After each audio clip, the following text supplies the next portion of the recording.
Fasya NIM 24102213. Selamat pagi Bapak Ibu. Pagi, Mbak. Perkenalkan, sebelumnya nama saya Prat Fasya. Nama Bapak Ibu siapa ya? Nama saya Alkan. Saya Fitri. Sebelumnya tujuan Ibu untuk konseling sini apa ya? Jadi di sini kan saya habis melahirkan ya 1 bulan yang lalu. Terus di sini saya mau berkonsultasi terkait metode KB apa yang akan saya gunakan karena saya mau menunda kehamilan saya. Baik, di sini saya akan menjelaskan ya Ibu. Nah, KB itu upaya untuk mengatur jarak kehamilan dan jumlah anak ya Ibu, menggunakan metode kontrasepsi yang aman dan efektif. Tujuannya KB itu untuk mencegah kehamilan terlalu cepat, menjaga kesehatan ibu dan bayi, memberikan waktu optimal untuk menyusui ASI eksklusif, meningkatkan kesejahteraan keluarga. Nah, di sini apa sih manfaat KB? Manfaat KB untuk ibu mencegah kehamilan terlalu dekat, memberi waktu pemulihan setelah persalinan, mengurangi resiko komplikasi seperti anemia, pendarahan, kelelahan fisik, menjaga kesehatan mental, tidak stres karena kehamilan tidak direncanakan. Untuk manfaat anak, mendapatkan ASI eksklusif optimal tanpa gangguan, tumbuh kembang lebih baik karena perhatian ibu maksimal. Nah, untuk manfaat untuk keluarga, perencanaan jumlah anak lebih terkontrol, kondisi ekonomi lebih stabil, hubungan keluarga lebih harmonis. Nah, di sini ada jenis metode KB. Di sini saya beda satu-satu ya Ibu. Nah, di sini tuh jenis metode KB itu ada 3, ada hormonal, non-hormonal, dan alami. Nah, untuk hormonal ini contohnya apa sih? Ada pil khusus menyusui, suntik KB, implan, dan waktu mulainya itu bisa mulai dari 6 minggu postpartum. Pada kondisi tertentu bisa lebih awal sesuai dengan kesehatan. Kalau non-hormonal ini ada IUD atau spiral, kondom, dan metode operasi MO atau MOP. Nah, kalau alami ini ada metode amenorrhea, laktasi atau MOLS. Syarat MOL efektif bayi usia lebih dari 6 bulan, menyusui eksklusif, ibu belum haid. Nah, di sini ada detail metode KB.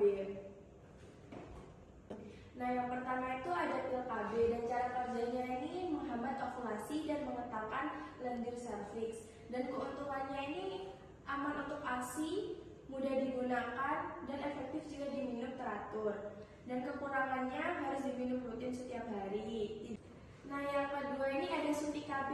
Cara kerjanya hormon progesteron disuntikkan, menghambat ovulasi dan menebalkan lendir serviks. Keuntungannya praktis, bisa suntik dari 1-3 bulan sekali, tidak perlu ingat setiap hari. Untuk kekurangannya keterlambatan kembalinya kesuburan setelah berhenti, tidak melindungi dari IMS juga. Kalau efek sampingnya suntik KB ini, haid tidak teratur atau tidak haid, berat badan naik, perubahan mood. Ketiga, Bapak Ibu, ini ada IUD atau spiral. Cara kerjanya ini dipasang di dalam rahim.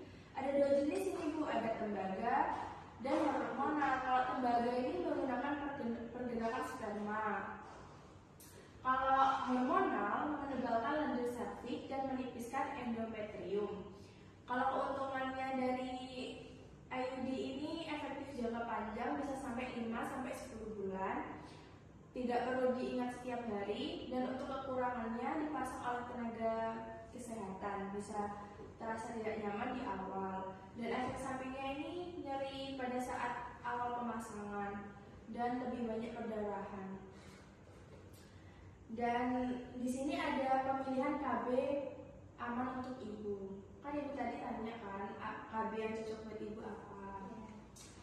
Nah, di sini ada faktor pertimbangan dalam memilih metode KB. Yang pertama ini ada kondisi kesehatan dan masa postpartum. Ini cocok ya buat ibu ya. Untuk petugas kesehatan akan menilai kondisi ibu setelah melahirkan, misalnya 2 minggu setelah postpartum. Terus yang kedua ada status menyusui. Nah, ibu kan masih menyusui ya?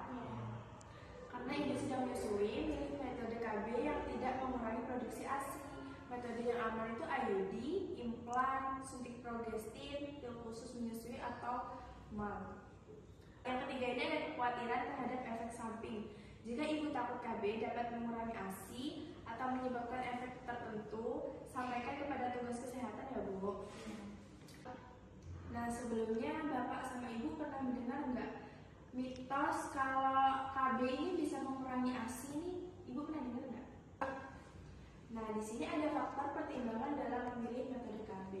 Yang pertama ini ada kondisi kesehatan dan masa postpartum. Ini cocok ya buat Ibu ya. Untuk petugas kesehatan akan menilai kondisi ibu setelah melahirkan, misalnya 2 minggu setelah postpartum. Terus yang kedua ada status menyusui. Nah ibu kan masih menyusui ya? Karena ibu sedang menyusui, pilih metode KB yang tidak mengurangi produksi ASI. Metode yang aman itu IUD, implan, suntik progestin, pil khusus menyusui atau MAM. Yang ketiga ini ada Yang ketiga ini ada kekhawatiran terhadap efek samping. Jika ibu takut KB dapat mengurangi ASI atau menyebabkan efek tertentu, sampaikan kepada tugas kesehatan ya Bu. Nah, apa lagi? Pernah dengar waktu itu Mbak pernah bilang nggak sih? Iya.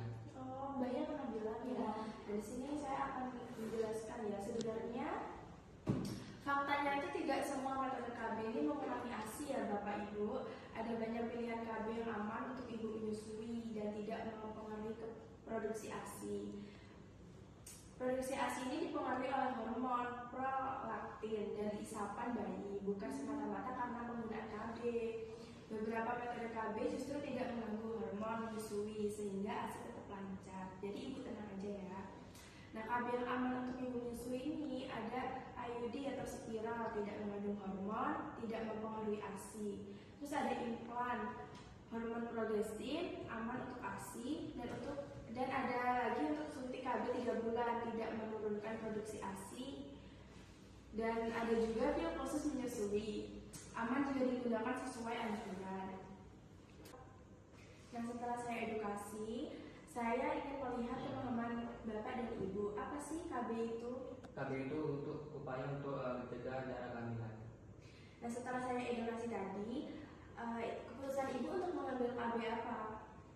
Kayaknya maunya yang IUD spiral aja gak sih? Nah, jika Ibu sudah memutuskan memilih KB IUD tadi, nanti Ibu bisa menghubungi saya ya.